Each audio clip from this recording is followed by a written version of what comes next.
نحمده ونصلي على رسوله الكريم أما بعد فأعوذ بالله من الشيطان الرجيم بسم الله الرحمن الرحيم سورة النساء آیت نمبر 101 وَإِذَا ضَرَبْتُمْ فِي الْأَرْضِ فَلَيْسَ عَلَيْكُمْ جُنَاحٌ أَن تَقْصُرُوا مِنَ الصَّلَاةِ وَإِذَا اور جب ضَرَبْتُم تم سفر پر نکلو. لاسٹ ٹائم بھی آپ کو بتایا تھا ضَرَبَ کا مطلب ہوتا ہے مارنا، لیکن یہاں پہ مارنے کے معنی میں نہیں آئے گا. اگر اس کو آپ روٹ ورڈ کرتے ہیں ضربہ تو مارنا ہے، لیکن یہاں پہ اس کا معنی کیا آئے گا؟ تم نکلو، سفر پہ نکلنا. ضربتم تم سفر پر نکلو، فی الارض زمین میں، فی میں الارض زمین، زمین میں جب تم سفر کرو یا سفر کے لیے نکلو، فلیسا تو پس نہیں ہے، علیکم تم پر، علی اوپر یا پر، کم تم پر یہ حرج نہیں ہے، جناح حرج کوئی گناہ، ان یہ کہ تقصرو تم سب قصر کرو، من الصلاۃ نماز سے، یعنی نماز قصر جس کا یہاں پہ تذکرہ ہو رہا ہے کہ تم پہ کوئی حرج نہیں ہے کہ تم اپنی نمازوں کو قصر کر لو. قصر کا مطلب ہوتا ہے شارٹ کر لو. ان خفتم اگر تم ڈرو، ان یہ کہ یفتنکم کہ وہ کہ یفتنا ستائے جائیں گے، کم تم اگر تمہیں ڈر ہو کہ وہ ستائیں گے تم کو، الذین وہ لوگ کفروا جنہوں نے کفر کیا، ان بے شک الکافرین سب کافر، کانو وہ سب ہیں، لکم تمہارے لیے، عدوا مبینا واضح دشمن. اب یہاں پہ جہاں بھی آتا ہے نا کفروا ہے، کافرین، کانو، سب کیسا سب آیا ہے. یہ سب جب آپ کریں گے سب میننگ جب آپ اس کا روٹ ورڈ کر رہے ہیں نا، لیکن جب آپ اس کا ورڈ ٹو ورڈ کر رہے ہیں، لیکن جب آپ بام محاورہ کریں گے نا پوری آیت کا، پھر ہر بات میں سب نہیں آئے گا، یہ یاد رکھیے گا. وہ لوگ جنہوں نے کفر کیا، یعنی یہاں پہ سب ختم کر دیں گے، جنہوں نے کیا کیا؟ کفر کیا. ان الکافرین بے شک کافر، کانو ہیں، لکم تمہارے لیے، عدوا مبینہ واضح دشمن. عدو کہتے ہیں دشمن کو، مبینہ واضح دشمن. اور وہ لوگ جنہوں نے کفر کیا ہے بے شک وہ تمہارے کیا ہے؟ واضح دشمن ہیں. اب اس آیت کا، اور جب تم سفر پر نکلو زمین میں تو نہیں ہے تم پر کوئی گناہ کہ تم قصر کرو نماز میں، اگر تم ڈرو کہ ستائیں گے تمہیں وہ لوگ جنہوں نے کفر کیا ہے، بے شک کافر تمہارے واضح دشمن ہیں. اب یہ آیت جو ہے اس میں آپ دیکھیں گے تو نماز قصر کے حوالے سے ہے. اب نماز قصر کیا ہے؟ اصل میں زمانہ امن کے سفر میں، یعنی وہ پیریڈ جب آپ پیس میں ہوتے ہیں، امن میں ہوتے ہیں، تو اس میں آپ سفر کر رہے ہیں تو قصر یہ ہے کہ جن اوقات کی نماز میں 4 رکعتیں فرض ہیں ان میں 2 رکعتیں پڑھی جائیں. یہ عام روٹین کی بات ہو رہی ہے، عام سفر کی بات ہو رہی ہے. جب آپ کہیں بھی سفر کرتے ہیں نارمل حالات میں، اور حالات جنگ میں قصر کے لیے کوئی حد مقرر نہیں ہے. ایک تو سچویشن یہ ہے کہ نارمل ہے، آپ 4 رکعت ہیں فرض تو اس کو آپ نے 2 پڑھنی ہے تو یہ نماز قصر ہے. دوسری صورت یہ ہے جنگ کی صورت، اس میں قصر کرنا اس کی کوئی حد مقرر نہیں ہے کہ کتنی رکعت ہوں گی اور کس طرح سے. جنگی حالات میں جس طرح بھی اجازت دیں نماز پڑھی جائے، جماعت کا موقع ہو تو نماز جو ہے وہ جماعت سے پڑھنا، ورنہ الگ الگ پڑھ سکتے ہیں، فردن بھی پڑھی جا سکتی ہے. قبلہ رخ نہ ہو سکتے ہو، جدھر بھی رخ ہو، سواری پر بیٹھے ہو، چلتے بھی ہو، رکوع کر سکتے ہو یا سجدہ ممکن ہے یا نہیں ہے، تو ایون اشارے سے بھی آپ نماز پڑھ سکتے ہیں. حالت جنگ میں ضرورت پڑے تو نماز ہی کی حالت میں چل بھی سکتے ہو،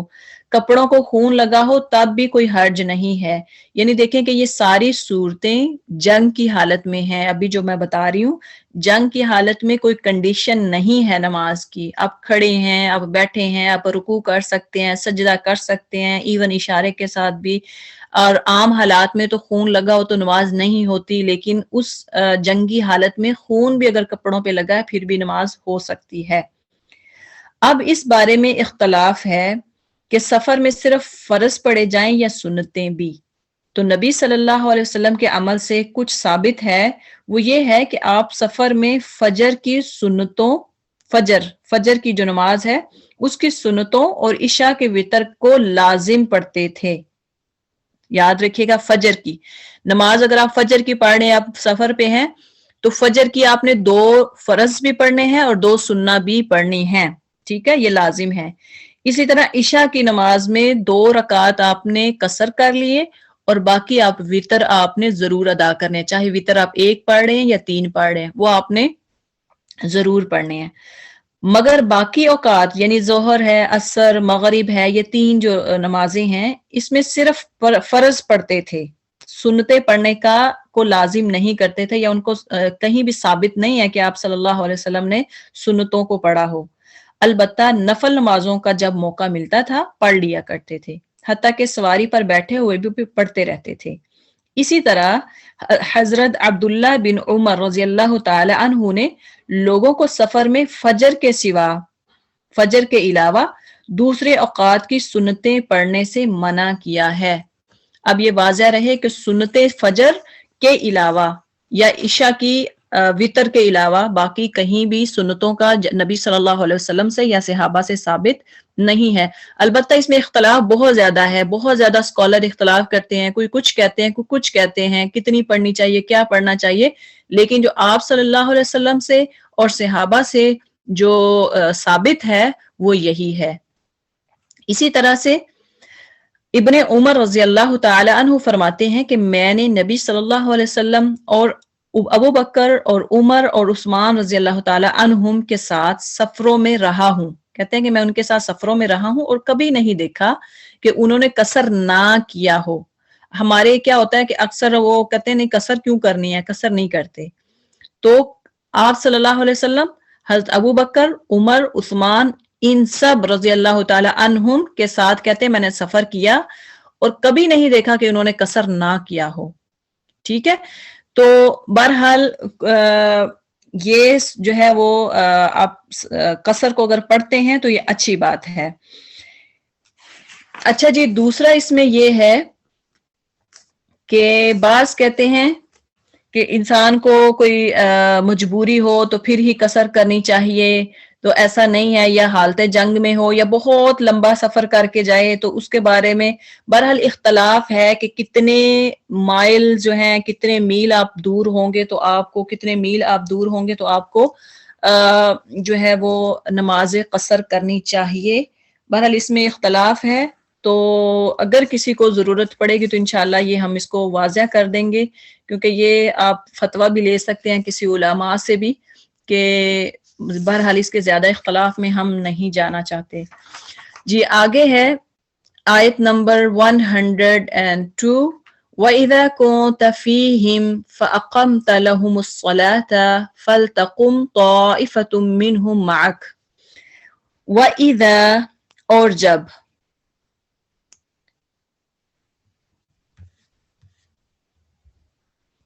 وَإِذَا اور جب، كُنْتَ آپ صلی اللہ علیہ وسلم موجود ہوں، كُنْتَ یہاں سے مراد تا پہ فتح آ گیا تو اس کا اشارہ جو ہے وہ آپ صلی اللہ علیہ وسلم کی طرف ہے کہ جب آپ موجود ہوں، فیہم ان میں یعنی صحابہ کرام رضی اللہ تعالی عنہ میں، فاقمت پس آپ کھڑی کریں، لہم ان کے لیے، الصلاۃ نماز، فلتقم تو چاہیے کہ کھڑی ہو، طائفتن ایک جماعت، منہم ان میں سے، معک آپ کے ساتھ، تیرے ساتھ یا آپ کے ساتھ، اور وَلْيَأْخُذُوا اور چاہیے کہ وہ سب پکڑے رکھیں، اسلحتہم اپنے ہتھیار، اپنے ویپنز وہ ان کو پکڑے رکھیں، فَإِذَا اور جب، سجدوا یہ سجدہ کر لیں، فَلْيَكُونُوا تو چاہیے کہ وہ سب ہو جائیں، مِن وَرَائِكُمْ آپ کے پیچھے، وَلْتَأْتِي اور چاہیے کہ آئے، طَائِفَةٌ ایک گروہ، اخرى دوسرا، لم یصلوا نہ ان سب نے پڑھی ہو نماز، یعنی وہ دوسرا جو گروہ ہے، دوسری جماعت جنہوں نے ابھی تک نماز نہیں پڑھی، وہ آ جائیں، فَلْيُصَلُّوا، پس چاہیے کہ وہ سب نماز ادا کریں، مَعَک، آپ صلی اللہ علیہ وسلم کے ساتھ، وَلْيَأْخُذُوا، اور چاہیے کہ وہ سب لے رکھیں، حِذْرَهُمْ، اپنا بچاؤ، اپنے جو ویپنز ہیں، اپنے ہتھیار ہیں، وہ اپنے پاس رکھیں، وَأَسْلِحَتَهُمْ، اور اپنا ہتھیار یعنی اسلحہ جو ہے، وَدَّ، چاہتے ہیں، الذین، وہ لوگ جنہوں نے کفروا، کفر کیا، لو، کاش، تغفلون، تم سب غافل ہو جاؤ، عن اسلحتکم، اپنے اسلحے سے، یعنی جو دشمن ہیں وہ تو چاہتے ہیں کہ آپ اپنے اسلحے سے غافل ہو جائیں، وَأَمْتِعَتِكُمْ، اور اپنے سامان سے، فَيَمِيلُونَ، تو وہ سب ٹوٹ پڑیں، علیکم، تم پر، میلتم واحدہ، ایک دم ٹوٹنا، ایک دم یعنی حملہ کرنا، یک مشت کہتے ہیں جیسے ایک دم،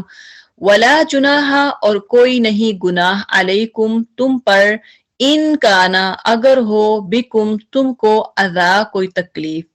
اگر تمہیں کوئی تکلیف ہو، من مطرن، بارش کی وجہ سے، او کنتم، یا ہو تم، مرضا، بیمار، ان تضعوا، کہ تم سب اتار رکھو،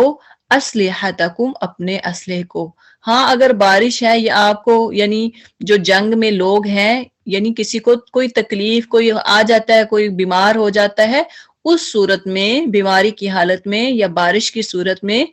آپ اسلحے کو رکھ سکتے ہیں، وَخُذُوا، اور سب لیے رکھو، حِذْرَکُمْ، اپنے بچاؤ کے سامان کو، ان اللہ، بے شک اللہ تعالی، اعد، تیار کر رکھا ہے، للکافرین، کافروں کے لیے، عذابا مہینا، عذاب مہینا، رسوا کن، تو اللہ تعالی نے کافروں کے لیے رسوا کن عذاب جو ہے اس کو تیار کر رکھا ہے۔ اب اس آیت میں، آیت نمبر 102 میں اللہ تعالیٰ کیا کہہ رہے ہیں کہ اے نبی صلی اللہ علیہ وسلم، جب تم مسلمانوں کے درمیان ہو اور حالت جنگ میں انہیں نماز پڑھانے کھڑے ہو، تو چاہیے ان میں سے ایک گروہ تمہارے ساتھ کھڑا ہو اور اسلحہ لیے رہے، پھر جب وہ سجدہ کر لے تو پیچھے چلا جائے، اور دوسرا گروہ جس نے ابھی نماز نہیں پڑھی ہے آ کر تمہارے ساتھ پڑھے، اور وہ بھی چکنا رہے، چکنے کا مطلب کیا، ایکٹیو رہے، اور اپنا اسلحہ لیے رہے، کیونکہ کفار اس طاق میں ہیں کہ وہ اس چانس میں ہے کہ تم اپنے ہتھیاروں اور اپنے سامانوں کی طرف سے ذرا غافل ہو تو وہ کیا کرے، وہ تم پر یک بارگی ٹوٹ پڑیں، فوراً حملہ کر دیں۔ البتہ اگر تم بارش کی وجہ سے تکلیف محسوس کرو یا بیمار ہو تو اسلحہ رکھ دینے میں مضائقہ نہیں، یعنی کوئی حرج نہیں ہے،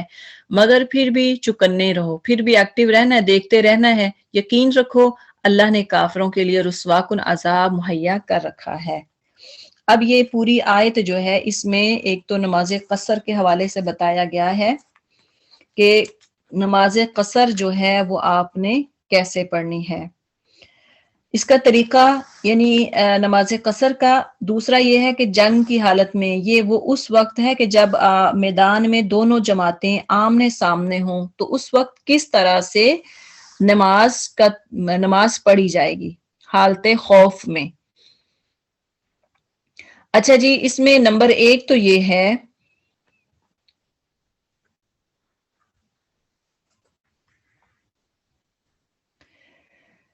کہ حالت سفر میں نماز قصر کرنا یعنی دغانے کی تو اجازت دی گئی ہے، لیکن یہ ہے کہ اگر تمہیں ڈر ہو، یہ غالب احوال کے اعتبار سے، یعنی اس وقت پورا عرب جو ہے وہ دار الحرب بنا ہوا تھا۔ دار الحرب کس کو کہتے ہیں کہ جنگ ہو رہی تھی عرب میں، کسی طرف کا بھی سفر خطرات سے خالی نہیں تھا، یعنی یہ شرط نہیں ہے کہ سفر میں خوف ہو تو قصر کی اجازت ہے اور خوف نہ ہو تو اجازت نہیں ہے، ایسا نہیں ہے، بلکہ خوف اور امن دونوں کی صورتوں میں قصر کی جائے گی۔ اب یہاں پہ جو بتایا گیا ہے کہ صلاۃ خوف کی اجازت دی گئی ہے، صلاۃ خوف کے معنی کیا ہے، خوف کی نماز، یہ اس وقت مشروع ہے جب مسلمان اور کافروں کی فوجیں ایک دوسرے کے مقابل جنگ کے لیے تیار کھڑی ہوں، اور ایک لمحے کی بھی غفلت مسلمانوں کے لیے سخت خطرناک ثابت ہو سکتی ہو۔ ایسے حالات میں اگر نماز کا وقت ہو جائے تو صلاۃ الخوف پڑھنے کا حکم ہے، جس کی مختلف صورتیں حدیث میں بیان کی گئی ہیں۔ اب مثلا فوج دو حصوں میں تقسیم ہو گئی، ایک حصہ دشمن کے بالمقابل کھڑا رہا، یعنی فرنٹ لائن پہ کھڑا ہوا ہے ایک حصہ، تاکہ کافروں کے حملے جب جیسے وہ حملہ کرنے کی ہمت کریں تو ان کو ہمت نہ ہو، کیونکہ ایک سامنے جماعت کھڑی ہوگی تو ان کو لگے گا کہ ہمارے سامنے لوگ کھڑے ہیں تو ہم ان پہ حملہ نہیں کر سکتے۔ تو ایک گروہ جو ہے وہ جا کے نبی صلی اللہ علیہ وسلم کے ساتھ ان کے پیچھے نماز پڑھائیں گے، یعنی ایک حصے نے آپ صلی اللہ علیہ وسلم کے پیچھے نماز پڑھی، جبکہ یہ ایک حصہ نماز سے فارغ ہو گیا تو پہلے کی جگہ مورچہ زن ہو گیا، یعنی جب ایک نے نماز پڑھ لی تو وہ واپس آ گئے، اور جو کھڑے ہوئے تھے اب وہ چلے گئے اور ان کو نبی صلی اللہ علیہ وسلم نے نماز پڑھائی۔ ایک تو یہ طریقہ ہے۔ بعض روایات میں آتا ہے کہ آپ صلی اللہ علیہ وسلم نے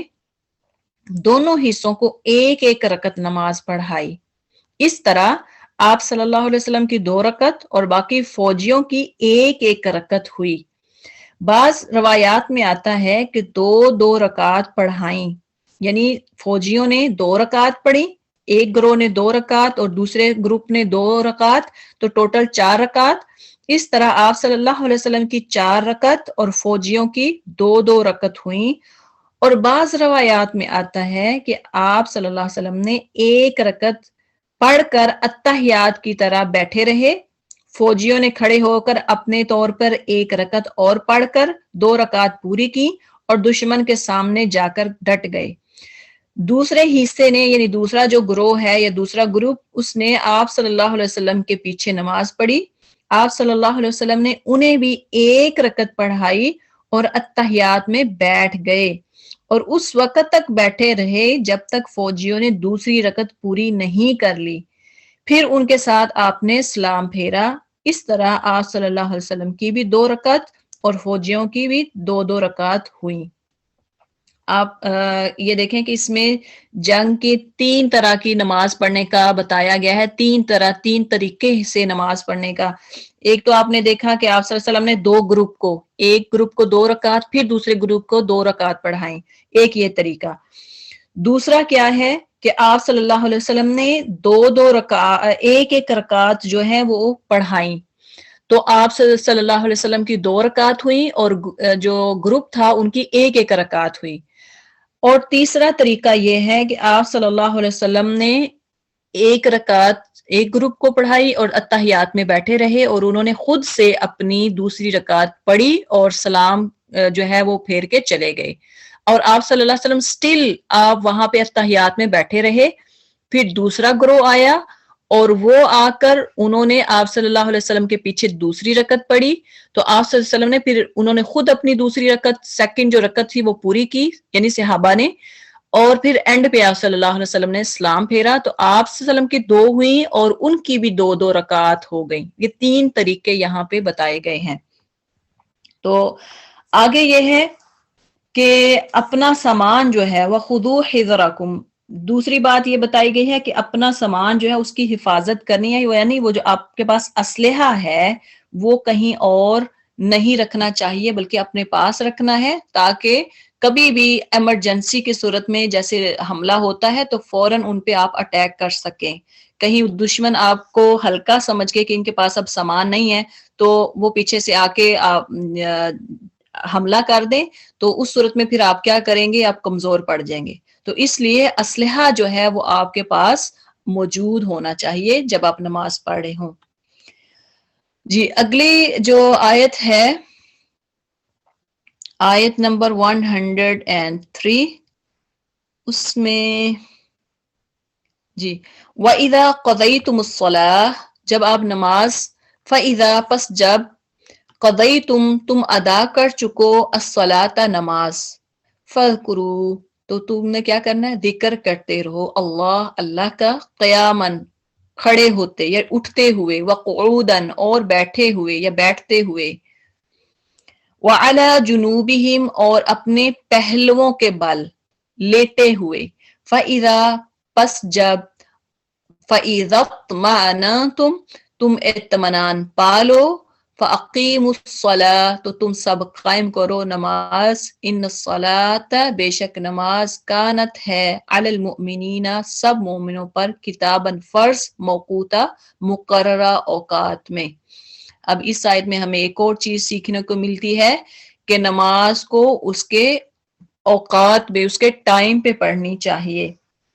پھر جب تم نماز ادا کر چکو تو اٹھتے بیٹھتے اور لیٹے اللہ کا ذکر کرتے رہو اور اطمینان پاؤ تو نماز قائم کرو، یقیناً نماز مومنوں پر مقررہ وقتوں پر فرض ہے۔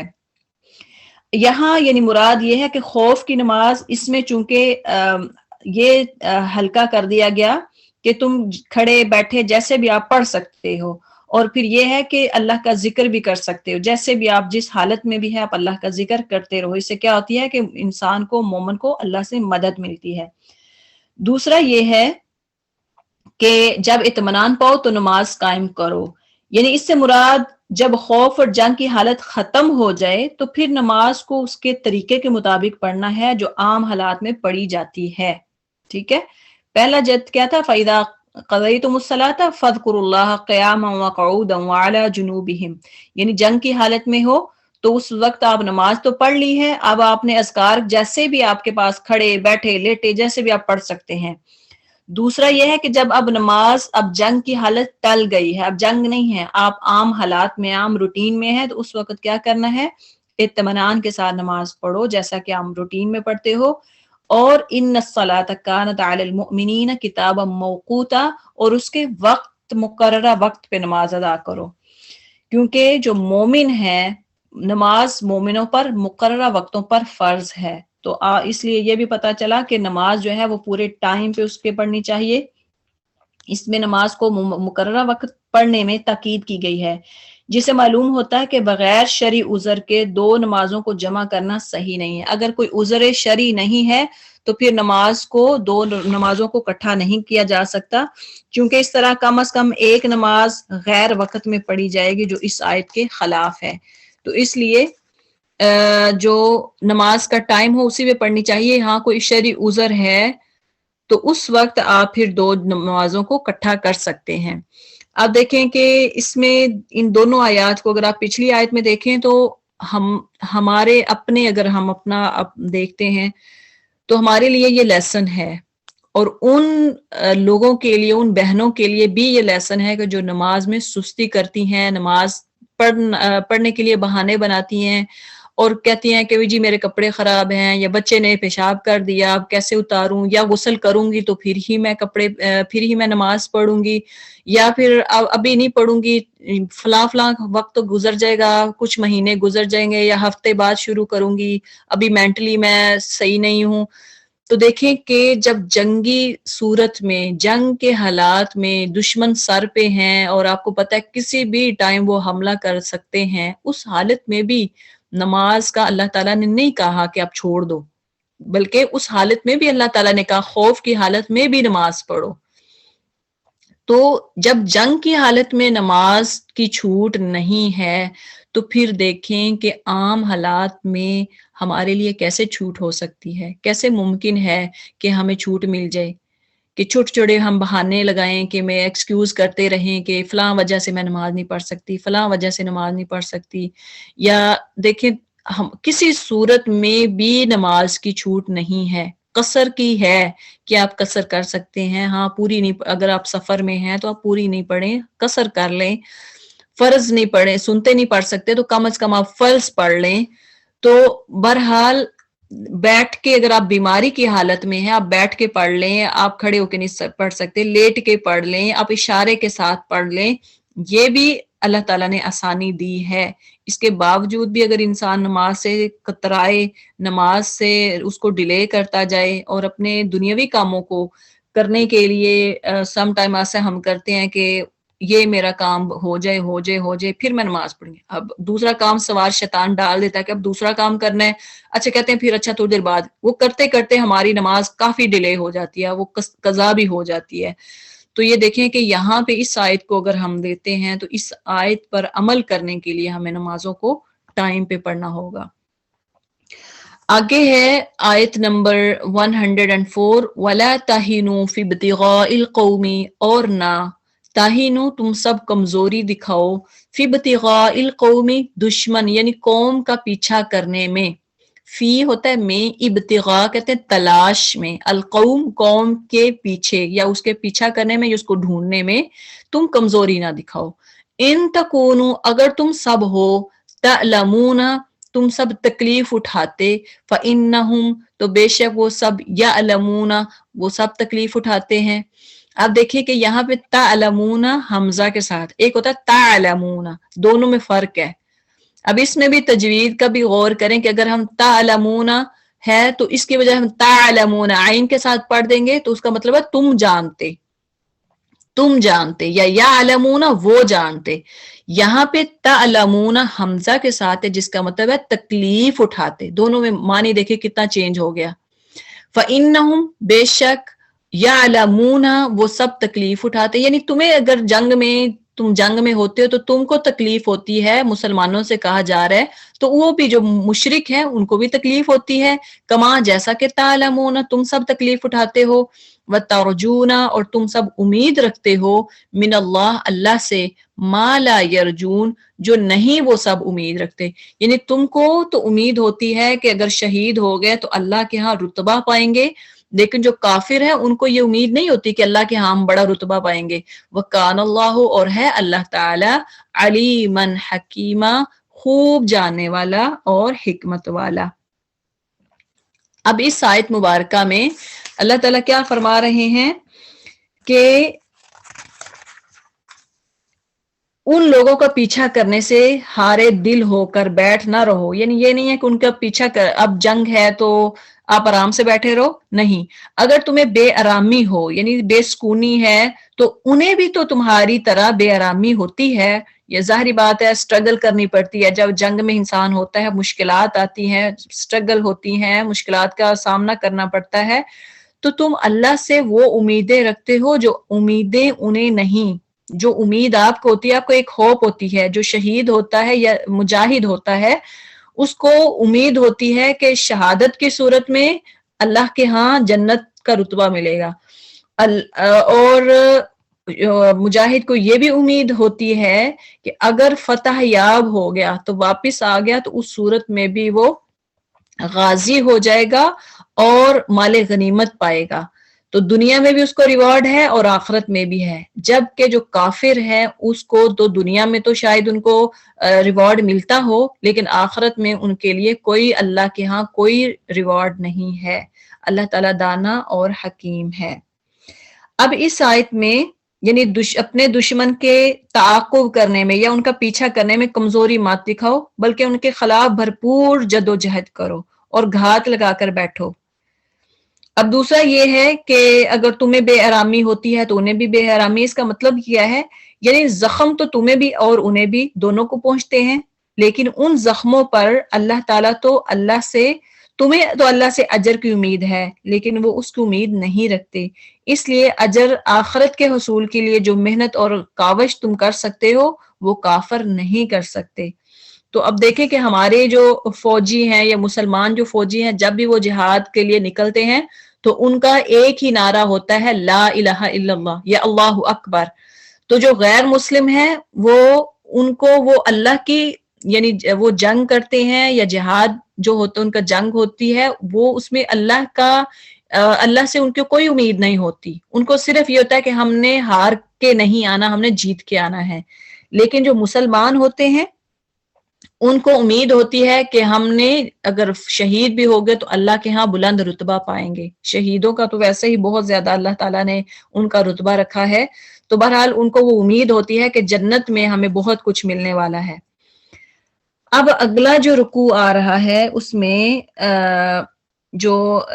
104 سے 113 تک جو آیات ہیں اس کا شان نزول، یعنی ابھی پہلے آیت پڑھ لیتے ہیں تاکہ آپ کو سمجھ آ جائے۔ اِنَّا أَنزَلْنَا إِلَيْكَ الْكِتَابَ بِالْحَقِّ لِتَحْكُمَ بَيْنَ النَّاسِ بِمَا أَرَاكَ اللَّهُ وَلَا تَكُن لِّلْخَائِنِينَ خَصِيمًا۔ اِنَّا أَنزَلْنَا بے شک ہم نے نازل کی ہے الیکا آپ کی طرف الکتابہ کتاب بالحق حق کے ساتھ لتحکما تاکہ آپ فیصلہ کریں بین الناسی لوگوں کے درمیان تاکہ آپ فیصلہ کریں لوگوں کے درمیان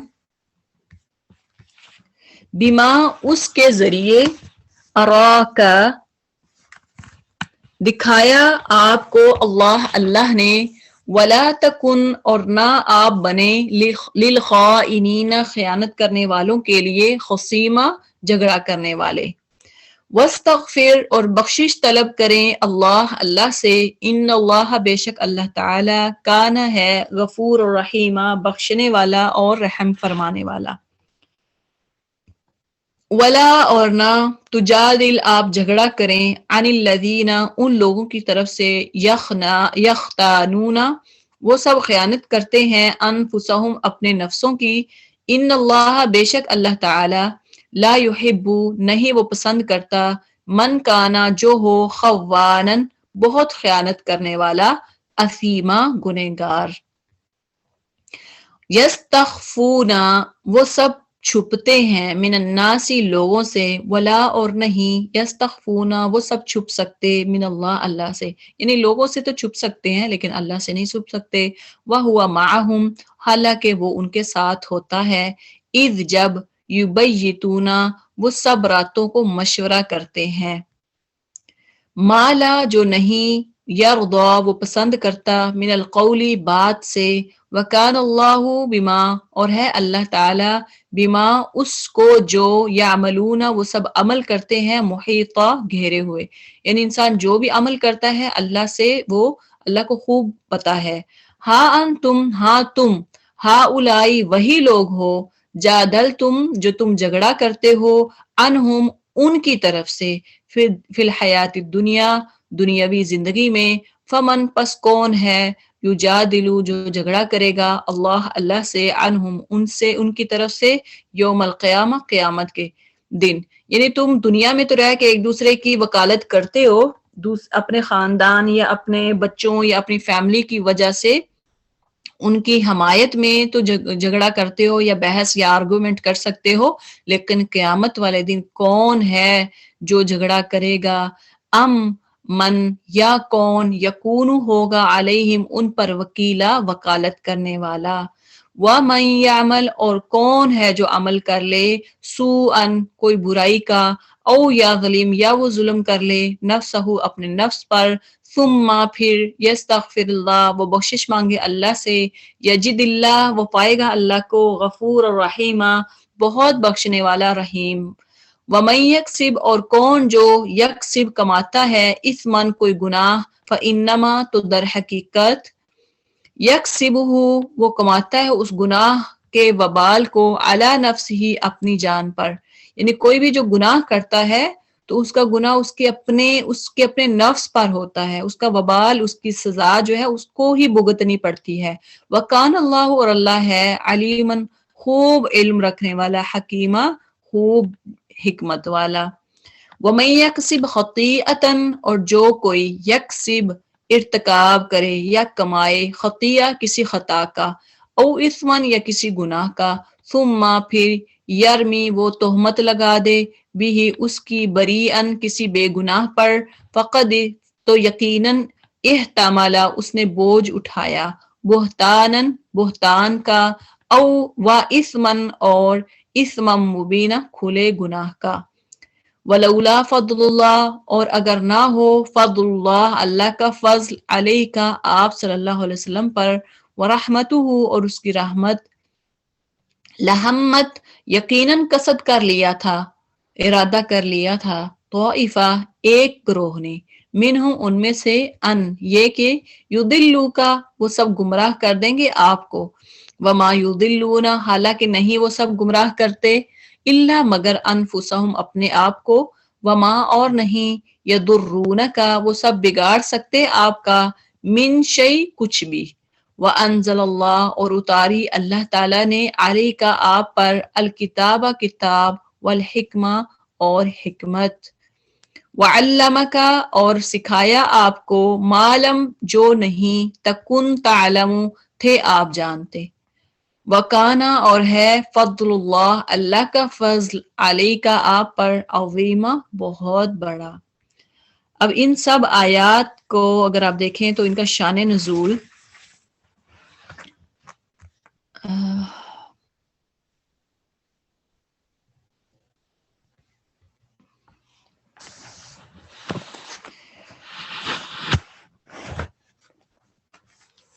یعنی انا انزلنا الیک الکتاب بالحق لتحکم بین الناس، اے نبی صلی اللہ علیہ وسلم ہم نے یہ کتاب حق کے ساتھ تمہاری طرف نازل کی ہے تاکہ جو لوگ راہ راست پر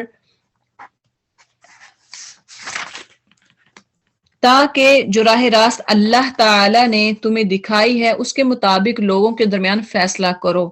تم بد دیانت لوگوں کی طرف سے جھگڑنے والے نہ بنو، اور اللہ سے درگزر کی درخواست کرو، وہ بڑا درگزر فرمانے والا اور رحیم ہے.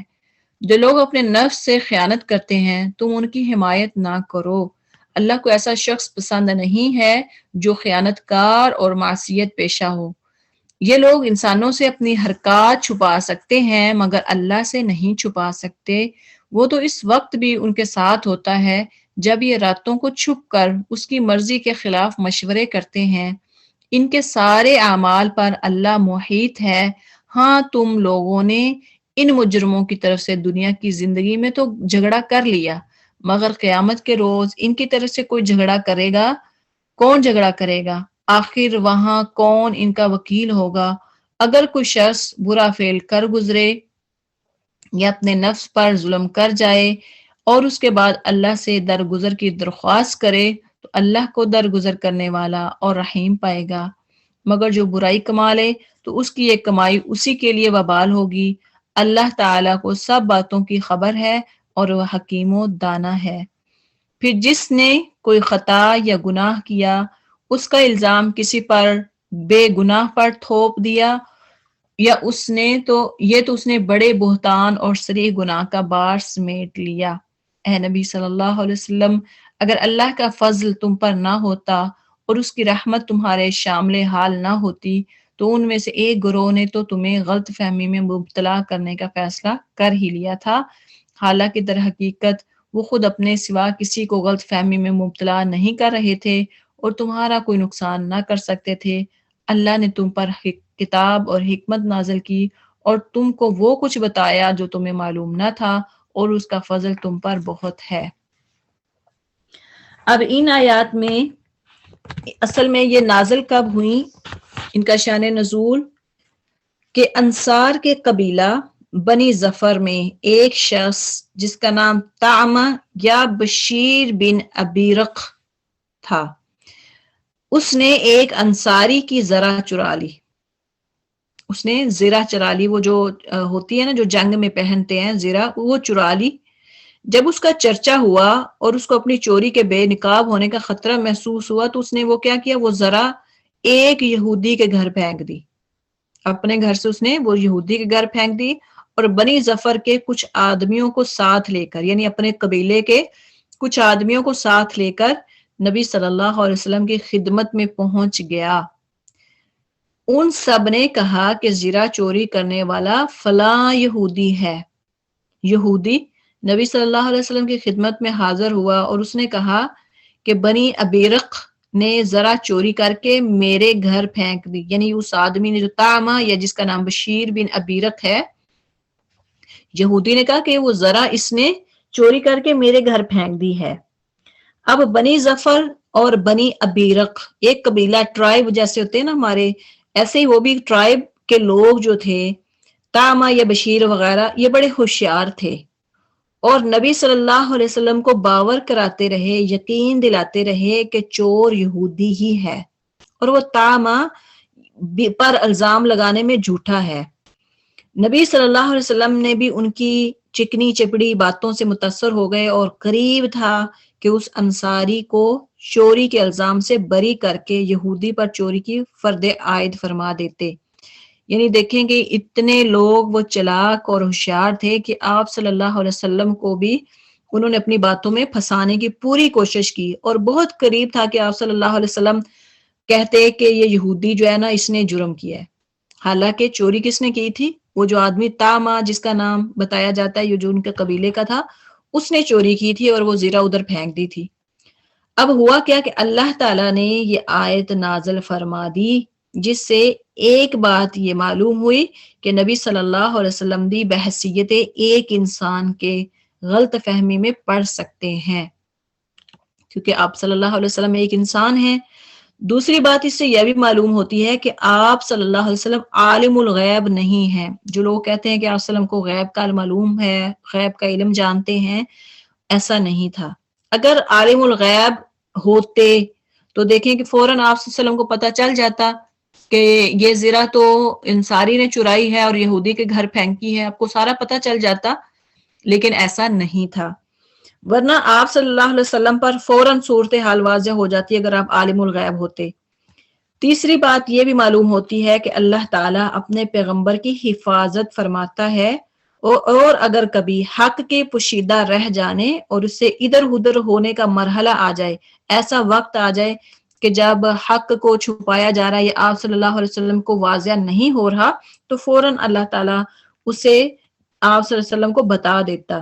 اور اس کی اصلاح فرما دیتا ہے، جیسا کہ آپ صلی اللہ علیہ وسلم کی عصمت انبیاء کا تقاضا ہے، آپ صلی اللہ علیہ وسلم کی عزت کا تقاضا تھا، وہ مقام اور عصمت جو انبیاء کے علاوہ کسی اور کو حاصل نہیں ہے۔ اب اس سے مراد اب کہا جاتا ہے کہ یعنی یہ جو بندہ تھا اور خیانت کرنے والوں کی حمایتی نہ بنو۔ اللہ تعالیٰ فرما رہے ہیں آیت نمبر 105 میں،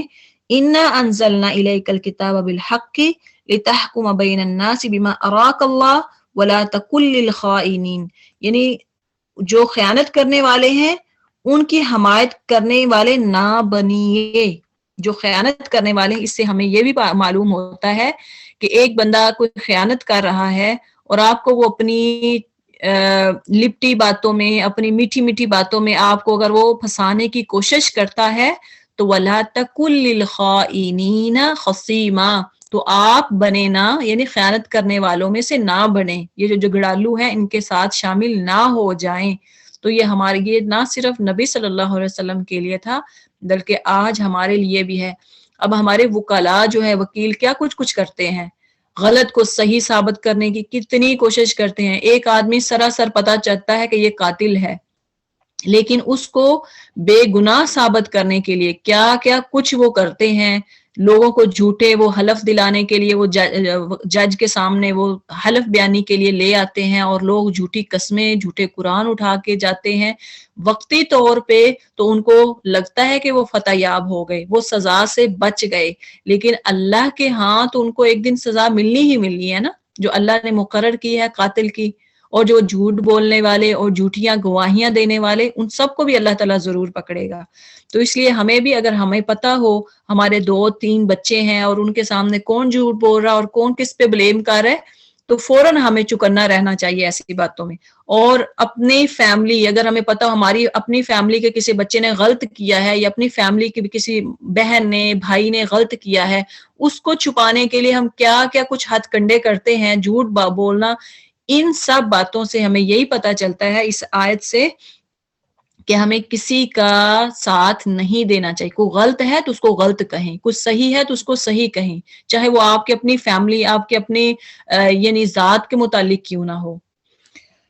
اگلی آیت میں وَاسْتَغْفِرُ اللَّهَ، اگر غلطی ہو جائے تو پھر کیا کرنا ہے؟ اللہ سے معافی مانگنی ہے، توبہ استغفار کرنی ہے، جیسا کہ اللہ تعالیٰ بھی کہہ رہے ہیں کہ نبی صلی اللہ علیہ وسلم سے اللہ سے بخشش مانگو،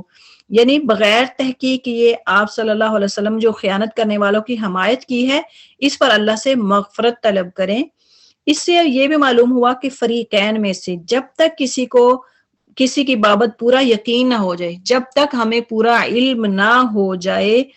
کہ وہ حق پر ہے، اس کی حمایت وکالت کرنا جائز نہیں ہے، ٹھیک ہے۔ اور دوسرا اس کے علاوہ اگر کہ فریق دھوکے اور فریب اور اپنی چرب زبانی سے، ایک بندہ بہت چلاک ہوتا ہے، اپنی زبان چلا کے وہ اتنے اپنے یعنی کہہ لیں کہ گواہ یا وٹنس اپنے وہ پیش کرے گا دوسروں کے سامنے، تو چرب زبانی سے عدالت یا حاکم جو ہوگا اسے اپنے حق میں فیصلہ کرا لے گا، حالانکہ وہ صاحب حق نہ ہو۔ تو ایسے فیصلے اللہ کے ہاں اس کی ایسے فیصلے کی کوئی اہمیت نہیں ہے۔ اس بات کو نبی صلی اللہ علیہ وسلم نے ایک حدیث میں اس طرح بیان فرمایا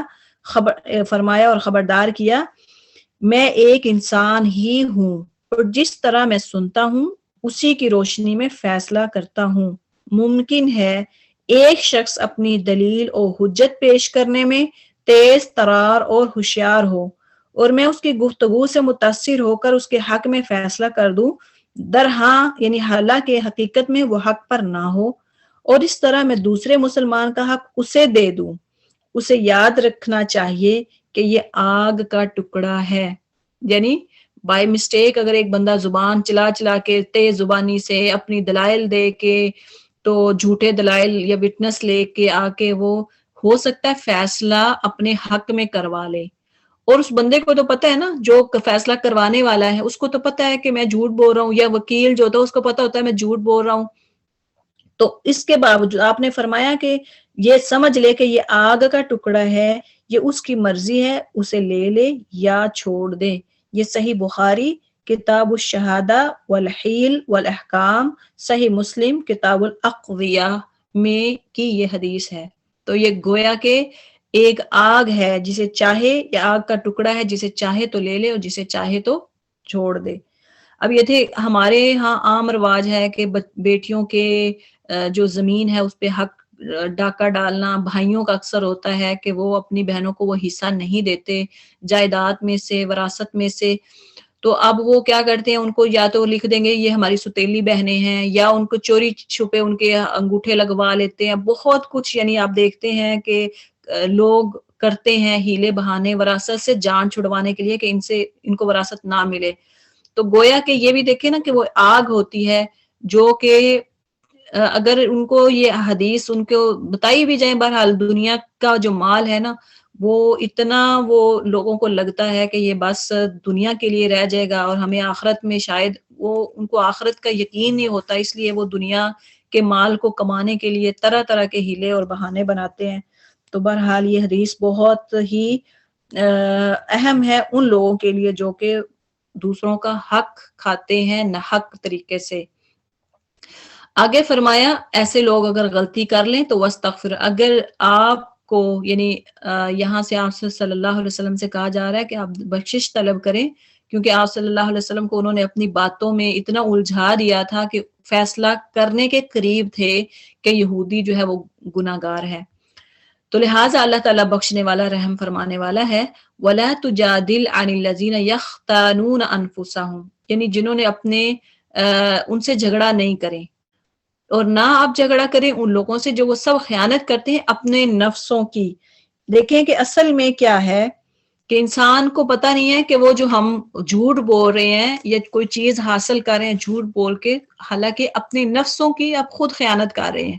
اپنے آپ کو دھوکہ دے رہے ہیں۔ تو بہرحال اسی طرح سے اگلی آیت میں یہ بھی آتا ہے کہ وَمَن يَكْسِبْ إِثْمًا فَإِنَّمَا يَكْسِبُهُ عَلَى نَفْسِهِ، جو کوئی گناہ کرتا ہے اس کا بوجھ اسی پر ہے، جو کوئی بوجھ گناہ کرتا ہے اس کا بوجھ کس پر ہے؟ اسی پر ہے جو کرنے والا ہے۔ اور وَكَانَ اللَّهُ عَلِيمًا حَكِيمًا، اور اللہ تعالیٰ جانتا ہے، اللہ تعالیٰ فرماتا ہے وَلَا تَزِرُ وَازِرَةٌ وِزْرَ أُخْرَى، کوئی بوجھ اٹھانے والا کسی دوسرے کا بوجھ نہیں اٹھائے گا، یعنی کوئی کسی کا ذمہ دار نہیں ہوگا، ہر نفس کو وہی کچھ ملے گا جو وہ کما کے ساتھ لے گیا ہوگا، قیامت والے دن اس کو وہی ملے گا جو اس نے دنیا میں رہ کے کمایا ہوگا۔ اب دیکھیں کہ اس کے بعد اور جو کوئی شخص کوئی گناہ یا خطا کر کے کسی بے گناہ کے ذمے تھوپ دے، آیت نمبر 112 میں اس نے بہت بڑا گناہ اٹھایا، بہتان اٹھایا اور کھلا گناہ کیا، یعنی جس طرح وہ جب بنو ایبرک نے جس نے چوری کی اور اس نے کیا کیا، خود چوری کر کے دوسرے پہ تہمت لگا دی، تو بذات کیا اس نے کیا، اس نے بہت بڑا گناہ کیا ہے۔ اب دیکھیں کہ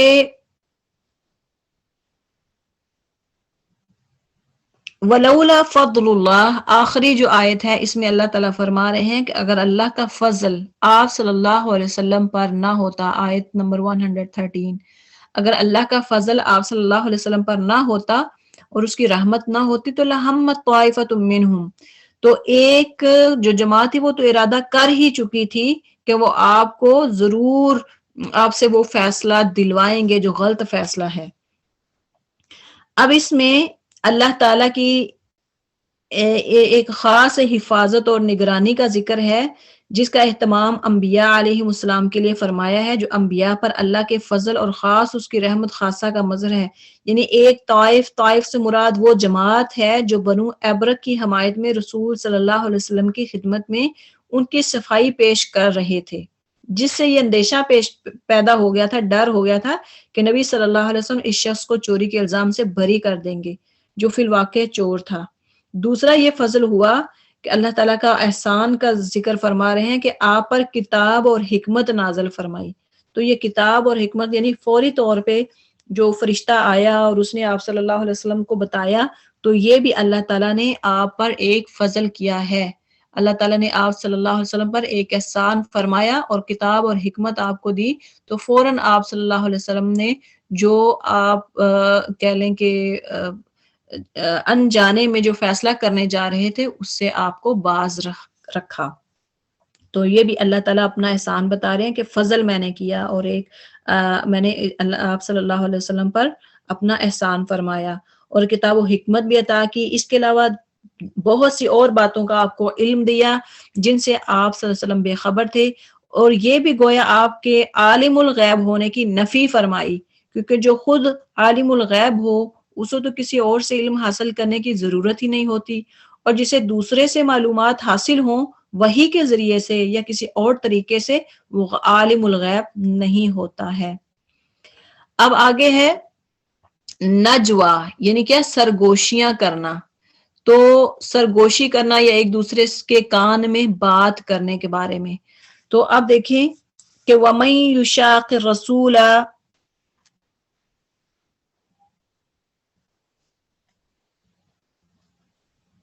لا خیر فی کثیر من نجوا، یعنی جو آپس میں باتیں کرتے ہیں،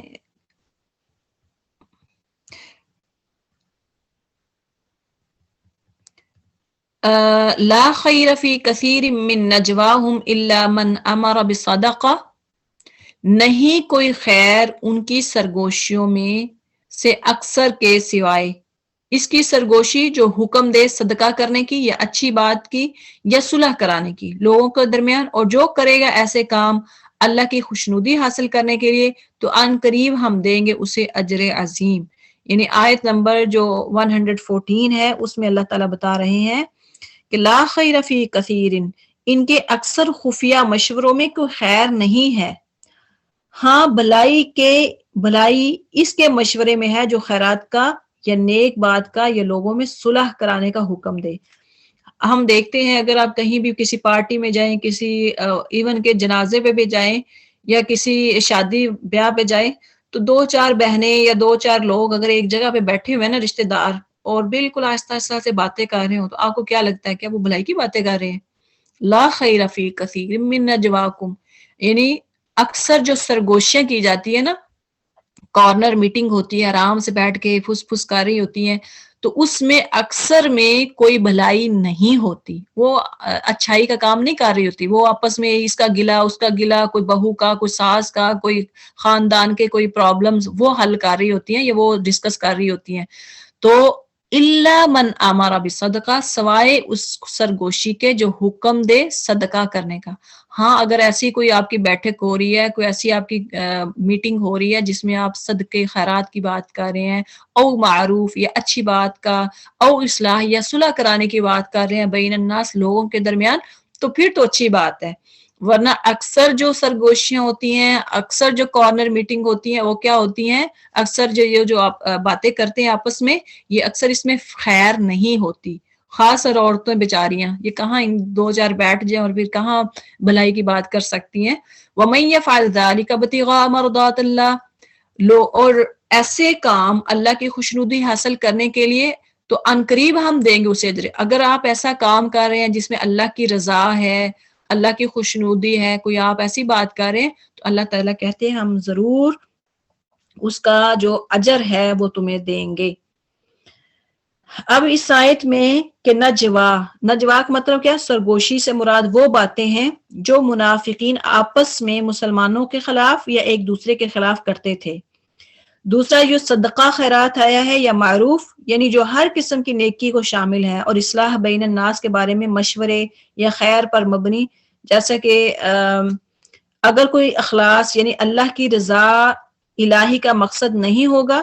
تو بڑا عمل بھی نہ صرف ضائع ہو جائے گا بلکہ وبال جان بن جائے گا. جب آپ کوئی بھی کارنر میٹنگ کرتے ہیں، سرگوشیاں کرتے ہیں، تو چغلیاں غیبتیں ہوتی ہیں، تو اس وقت کیا ہے، اللہ تعالیٰ فرما رہے ہیں بغیر رضائے الہی کے کام جو ہوگا وہ ضائع ہو جائے گا. اسی طرح حدیث میں بھی آتا ہے ان لوگوں کے بارے میں، یعنی اللہ کی راہ میں جو حلال کمائی سے ایک کھجور کے برابر صدقہ بھی کرتے ہیں، ایک کھجور کے برابر بھی کرتے ہیں، تو اللہ تعالیٰ اس کو احد پہاڑ جتنا ثواب دیتے ہیں. اگر کوئی آپ چھوٹی سی کام یا چھوٹی سی بلائی، حدیث میں آتا ہے من دل علی خیر فہو کفاعلہ، جو کوئی رہنمائی کرتا ہے بھلائی پر تو وہ ایسے ہی ہے جیسے اس نے خود کی ہے. تو بہرحال اگر آپ کسی کو کہتے ہیں، دین کی طرف بلاتے ہیں، دین کی دعوت دیتے ہیں، تو اس کا بھی آپ کو ثواب ملتا ہے. اسی طرح سے نیک بات کی اشاعت، اچھی بات کو پھیلانا، اس کو آگے شیئر کرنا، یہ بھی بڑی فضیلت ہے. اسی طرح رشتہ داروں، دوستوں اور باہم جو ناراض دیگر لوگوں کے درمیان صلح کرا دینا، اگر کوئی ناراض ہے تو ان کے درمیان صلح کرا دینا بہت بڑا عمل ہے.